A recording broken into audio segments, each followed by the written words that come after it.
वैष्णवी हगवणे आत्महत्या प्रकरणानंतर राज्य महिला आयोगाच्या अध्यक्षा रुपाली चाकणकर यांच्यावर अनेक आरोप प्रत्यारोप होताना पाहायला मिळतात। यातच राष्ट्रवादी काँग्रेस अजित पवार गटाचे नेते सुनील तटकरे यांनी एक वक्तव्य केले की राज्य महिला आयोगाच्या अध्यक्षा रुपाली चाकणकर या कायद्याच्या चौकटीत राहून काम करतात आणि याच वक्तव्यावर काँग्रेस नेत्या संगीता तिवारी चांगल्याच संतापल्या। त्या म्हणाल्या की 6 महिन्यांपूर्वी चाकणकर बाईंनी मयुरी हगवणेच्या सासरच्यांवर कारवाई केली असती तर वैष्णवी वाचली असती। त्याचबरोबर त्यांच्या घरातला एक माणूस तुमच्या पक्षातला पदाधिकारी होता म्हणून या चाकणकर बाईंनी न्याय दिला नाही असा आरोप देखील तिवारी यांनी तटकरे यांच्यावर केला। तसंच तुमची कायद्याची चौकट नेमकी काय आहे असा सवाल देखील त्यांनी तटकरे यांना विचारलाय। नमस्कार, मी पुण्यावरून संगीता तिवारी। कोण होतास तू, काय झालास तू, हे कुणासाठी बोलावं लागतंय? राष्ट्रवादी काँग्रेसचे अजितदादा गटाचे मोठे नेते सुनील तटकरे साहेब यांच्या बाबतीत बोलावं लागतंय।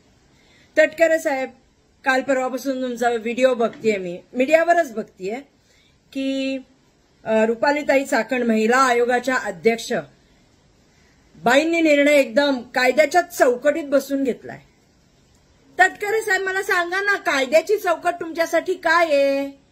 मयुरी हगवणेला न्याय न देणं ही आहे? 6 महिने झाले मयुरी हगवणेची कोणत्याही केसची एन्क्वायरी नाही झाली, ही कायद्याची चौकट आहे?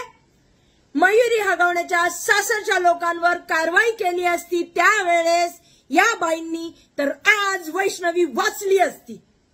पण नाही, बाई कायद्याच्या चौकटीत। कोणती चौकट आहे कायद्याची? तटकरे साहेब, सांगा ना आम्हाला। आज गेले कित्येक दिवस आहेत ते, म्हणजे आता तुम्ही तर संजय शिरसाटांची नवीन बातमी आली आहे।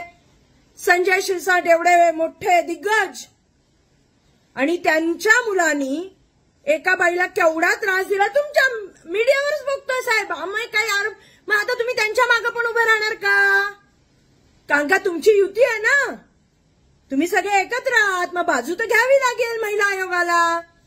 महिला आयोग अध्यक्षांचा आमचा आरोप आहे, सबशेल आरोप आहे की त्यांचा घरातला एक माणूस तुमच्या पक्षामध्ये पदाधिकारी होता म्हणून या चाकणकर बाईंनी न्याय दिला नाही। अहो तटकरे साहेब, तुमच्या घरी पण मुली बाळी आहेत, सुना आहेत। तुमची तर मुलगी महिला बाल कल्याणवर आहे, माझ्या मते संविधानिक पदावर ती पण आहे, आणि ह्या बाई पण संविधानिक पदावर आहेत ना। काय करतायत, काय केलंय आणि काय दाखवताय तुम्ही?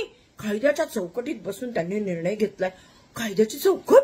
असली चौकट असते कायद्याची की आमच्या मुली बाळींना फाशी देतायत, आमच्या बाळी हुंडाबळी जातात, ही कायद्याची चौकट आहे? हे संविधानिक पद हिला दिलं गेलं याच्यासाठी की हिनी महिलांसाठी न्याय द्यावा, पण नाही, जागा बागान मला बघा, एवढंच चाललंय। कुठंतरी न्याय द्या। मी तर म्हणते ना भाऊ, तुमचं नाव सुनील तटकरे नको, तुमचं नाव पाहिजे होतं सुनील बुरुजकर। एखाद्या बुरजासारखे समोर उभे राहताय, का वाचवताय त्यांना?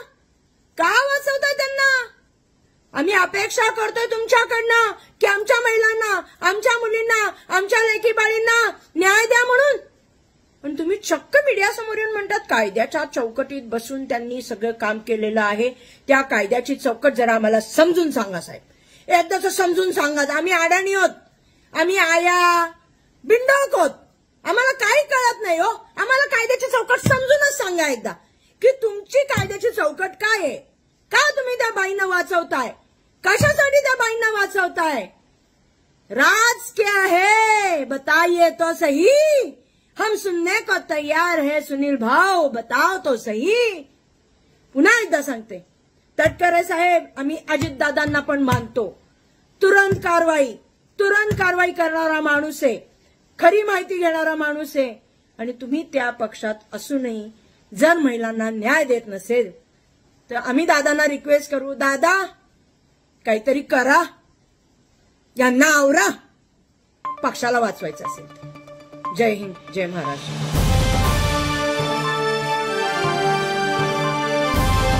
समाजकारण, प्रशासन आणि राजकारणातल्या अचूक विश्लेषणासाठी बखर लाईव्हच्या सोशल मीडिया प्लॅटफॉर्म्सना लाईक, फॉलो आणि सबस्क्राईब करा।